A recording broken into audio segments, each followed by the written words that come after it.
Normalisasi boti. Kalau lo pengen lihat 6 kehancuran ini, ya lo belakangan sering dengar kan. Berita dari cowok-cowok boti yang bikin kita sedih. Ada yang dengan bangga ngaku boti. Ada boti yang dengan bangga menggauli cowok kampung, sesama jenisnya. Bahkan ada yang sampai bunuh-bunuhan karena cinta segitiga yang melibatkan 3 orang pria. Serem kan? Ada dampak bahaya saat lingkungan sosial menormalisasi boti dengan dalih kebebasan berekspresi. Gua harus ngomong kenyataan pahitnya sama lo sekarang. Ini bukan sekadar tren gaya hidup biasa yang bisa lo abaikan begitu saja.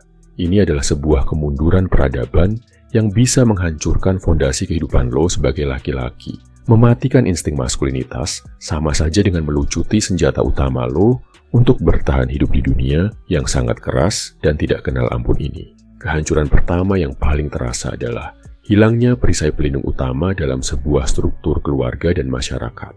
Secara biologis dan historis, pria memang didesain dengan fisik dan insting untuk menjadi benteng pertahanan. Bahu lo diciptakan lebih lebar dan otot lo didesain lebih kuat bukan buat sekadar gaya di depan kaca, tapi untuk memikul tanggung jawab berat saat bahaya datang. Ketika sifat kemayu, lemah, dan tidak maskulin dinormalisasi, pria akan kehilangan insting protektif ini secara perlahan. Saat krisis finansial menghantam keras, saat ada ancaman fisik yang mengintai, atau saat keluarga butuh keputusan darurat yang sangat tegas, pria yang kehilangan energi maskulinnya akan mudah panik. Mereka akan baper, lari dari kenyataan, dan bersembunyi di balik punggung orang lain.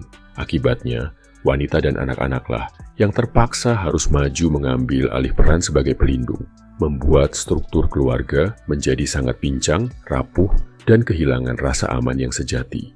Kehancuran. Kedua, normalisasi ini juga merambat langsung pada runtuhnya ketahanan mental lo dalam menghadapi brutalnya dunia nyata. Dunia bisnis, persaingan karir, dan dinamika sosial sama sekali tidak peduli dengan seberapa sensitif perasaan lo. Menormalisasi sifat pria yang melambai dan gampang merengek hanya akan menciptakan generasi yang terbiasa bertindak sebagai korban keadaan.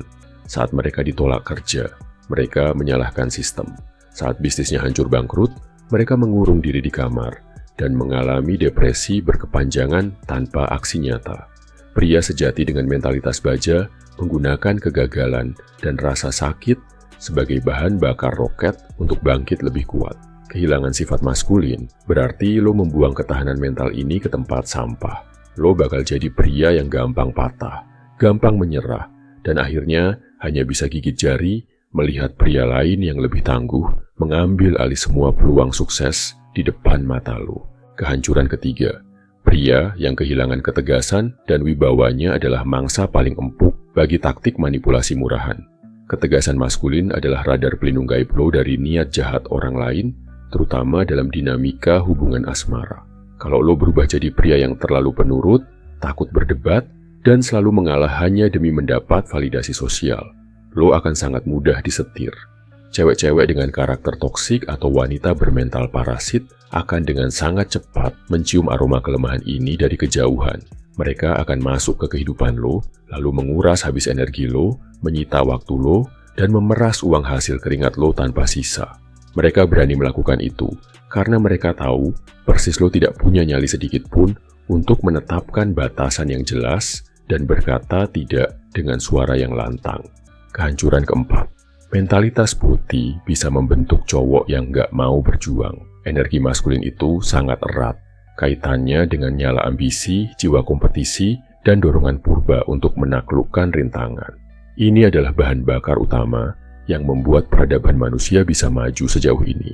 Normalisasi cowok yang pasif, malas mengambil risiko, dan selalu menghindari persaingan akan mematikan insting penakluk ini secara permanen. Lo akan merasa sangat puas dengan kehidupan yang rata-rata dan biasa-biasa saja. Lo tidak akan punya dorongan membara untuk mencari penghasilan yang lebih besar demi keluarga. Lo tidak punya nyali untuk berinvestasi, dan tidak punya keberanian untuk keluar dari zona nyaman yang membunuh. Pada akhirnya, lo hanya akan hidup dalam kubangan penyesalan di masa tua, karena jauh di lubuk hati, lo tahu sebenarnya lo punya potensi raksasa, tapi lo terlalu pengecut untuk bertarung di arena kehidupan nyata. Kehancuran kelima, hancurnya ketertarikan wanita ke pria. Suka tidak suka, hukum alam semesta tidak pernah berubah dan tidak bisa ditawar. Wanita secara naluriah selalu mencari dan mendambakan sosok pria yang sangat kompeten. Mereka mencari pria yang bisa memimpin arah, stabil secara emosional, dan benar-benar bisa diandalkan saat badai datang. Ini bukan tentang menjadi pria yang kasar, arogan, atau otoriter, tapi murni tentang memiliki otoritas diri dan wibawa yang tenang. Ketika lo menampilkan sifat yang gemulai, kemayu, emosional berlebihan, dan tidak punya pendirian yang kokoh, rasa hormat orang lain terhadap lo akan luntur seketika tak bersisa. Di tempat kerja, atasan lo tidak akan pernah mempercayakan proyek besar bernilai tinggi.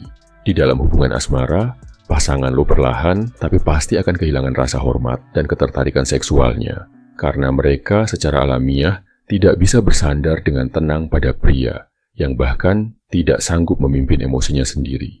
Kehancuran keenam, dampak paling mengerikan dari hilangnya figur pria maskulin ini adalah rusaknya generasi muda.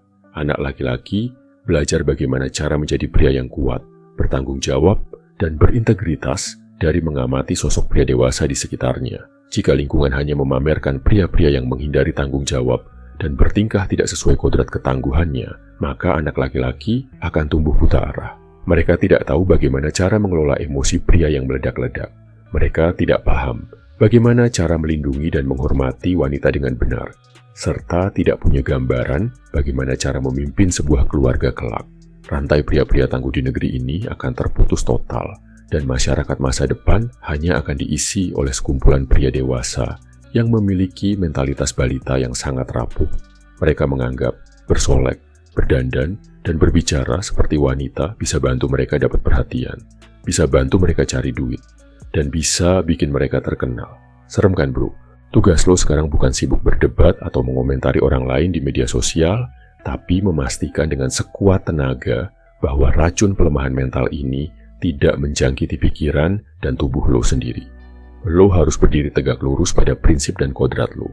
Jadilah pria yang punya disiplin baja, selalu tenang di bawah tekanan yang berat, dan siap pasang badan di garis depan untuk orang-orang yang lo cintai. Stop mendukung dan menormalisasi pria-pria yang bertingkah seperti boti di media sosial. Gua bersama channel ini selalu berjuang untuk menjaga maskulinitas yang sehat untuk pria-pria Indonesia. Dan kalau lo ikut mendukung perjuangan channel ini, lo bisa support dengan cara membaca ebook Berubah. E-book ini gue tulis buat lo yang benar-benar serius, mau mencetak ulang mental lo, membuang sifat baperan, dan bertransformasi jadi pria tangguh penakluk keadaan. Di sana, gue sudah memeras intisari dari 10 buku self-help terbaik dunia, agar lo tidak perlu membuang waktu membaca ribuan halaman yang membosankan. Ini adalah cetak biru paling ampuh untuk merombak total pola pikir lo, agar menjadi pria 100% yang kompeten, tajam, dan sangat dihormati. Langsung saja ambil e-booknya lewat link yang ada di kolom komentar, dan lo bebas bayar semampunya saja, sebagai bentuk komitmen awal lo untuk mendukung perjuangan ini. Ayo kita berjuang bersama, menyelamatkan generasi Indonesia dari virus-virus dan dampak kehancuran yang ditimbulkan dari mentalitas putih. Gua yakin lo bisa jadi contoh dan panutan yang baik tentang sosok pria maskulin yang layak jadi teladan. Salam My Video Man, semangat bro.